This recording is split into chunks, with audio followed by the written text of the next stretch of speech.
NRC নিয়ে অনেকজন আন্দোলন করছিল, আন্দোলন করে কি করবে? আমি যদি বলি তুমি ভারতবর্ষ লাও, শক্তি যদি আমার হাতে থাকে আপনাকে কেউ ভারতবর্ষ প্রমাণ করাতে পারবে না। আমাকে প্রধানমন্ত্রী করে দেন, আমি কালকে বলবো প্রধানমন্ত্রী আমাদের দেশের লয়, এনআরসি করে প্রমাণ করিয়ে দেবো যে উনি আমাদের দেশের লয়, দেশ থেকে বার করে দেন। কেন? শক্তি আমার হাতে থাকবে, তো শক্তি আমার হাতে। তবে এখানে একটা কথা শুনেলেন, পৃথিবীর যে নেতাই হোক, যে বাদশাই হোক, যে মন্ত্রী হোক, যে এমএলএ এমপি হোক, যে নেতাই হোক, যারা মজলুমের উপরে জুলুম করবে আল্লাহর কসম করে বলছে কিয়ামতের দিনে রেহাই পাবে না। আমাদের সমাজের লোক মনে করে আমি দেশের বিচারের দায়িত্ব পেয়েছি, আমাকে রাজনৈতিক দল থেকে নেতা করেছে, আমি বিচারের দায়িত্ব পেলাম, আমার ব্যাপারই আলাদা। তোমার জানাই নেই একটা যদি অন্যায় বিচার করে থাকো আল্লাহর কসম কিয়ামতের দিনে পেরোতে পারবে না। এটা চ্যালেঞ্জ। আমার এই কথা কোন মৌলবি যদি কেটে দেয় আমি আর জীবনে বক্তব্য দেব না। এই ফতোয়া কেটে দেখ, সে কিয়ামতের দিনে পেরোতে পারবে না। ডেঞ্জার হিসেব হবে চুল পরিমাণ যদি কেউ অন্যায় করে থাকে। হযরতে উমরে ফারুক রাদিয়াল্লাহু তাআলা আনহু, আমিরুল মুমিনিন, গভর্নর, মক্কা মদিনার আরব দুনিয়ার গভর্নর।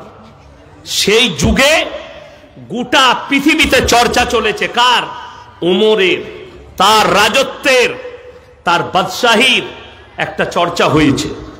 সেই সময় সেই যুগে যে মিশরের বাদশা ছিলেন তিনি সফর করেছেন আরব দুনিয়ায়। হযরতে উমরের সঙ্গে মুলাকাত।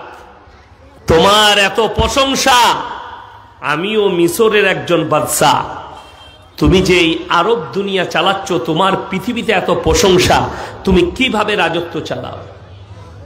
তোমার আইন কানুন কেমন? বললে আমি কিভাবে রাজত্ব চালাই, একদিন আমার বাড়িতে তোমাকে দাওয়াত খেতে।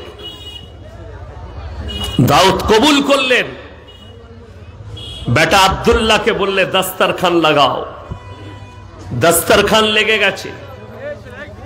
এরপরে দস্তরখানে এলো জবের রুটি আর জৈতুনের তেল, রেওয়ায়েতে আছে, আর কিচ্ছু নেই। মিশরের বাদশা অবাক হয়ে বললে, হে আরবের গভর্নর ওমর, তুমি এত বড় বাদশা হয়ে এত রাজত্ব চালাও, তোমার এত প্রশংসা, আর তোমার দস্তরখানে এই খাবার? হযরতে উমর বললেন, তুমি কি খাও? বলে আমার দস্তরখানে দুম্বার মাংস পাবে, আখরোট, মুনাক্কা, কাজু, কিশমিশ, পেস্তা বাদাম পাবে। আমার দস্তরখানে উটের মাংস পাবে, আমার দস্তরখানে বকরির মাংস পাবে। হযরতে উমর বললেন, তোমার প্রজারাও কি সেই খাবার খায়? বলে আমি তো খোঁজ রাখি না। হযরতে উমর বললেন, ফজরের নামাজ পড়ে আমি আমার সৈন্যদিকে অর্ডার দিই, খোঁজ লাও, শহরে এলাকায় খোঁজ লাও আজকে আমার প্রজাদের বাড়িতে খাবার কি রান্না হচ্ছে। আজকের দিনে আমার সব থেকে বেশি যারা গরিব এবং মধ্যবিত্ত পরিবার আছে তাদের বেশিরভাগ বাড়িতে জবের রুটি আর জাইতুনের তেল। আমার প্রজারা যদি জাইতুনের তেল আর রুটি খায়, আমি তাদের রাজা হয়ে আমি ভালো মন্দ খেয়ে আমি আমার রবকে আল্লাহকে জবাব কেমন করে দেবো? জোরে বলুন সুবহানাল্লাহ। এটা ছিল তিনার রাজত্বকাল। শুনেলেন? আর একটা হাদিস শোনাচ্ছি। দুটো শিক্ষা আছে এখানে।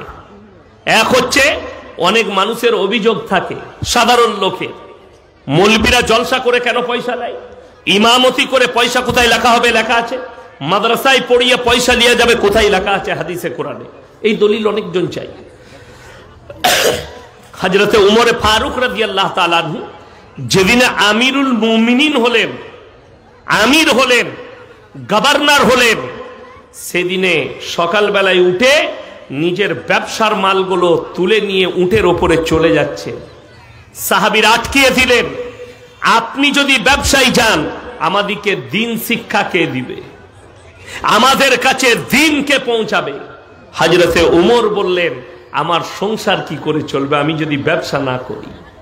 সাহাবীরা বললেন, আমরা বাইতুল মাল থেকে আপনাকে বেতন দেব, সংসার চালাবার খরচ ভাতা দেওয়া হবে আপনাকে।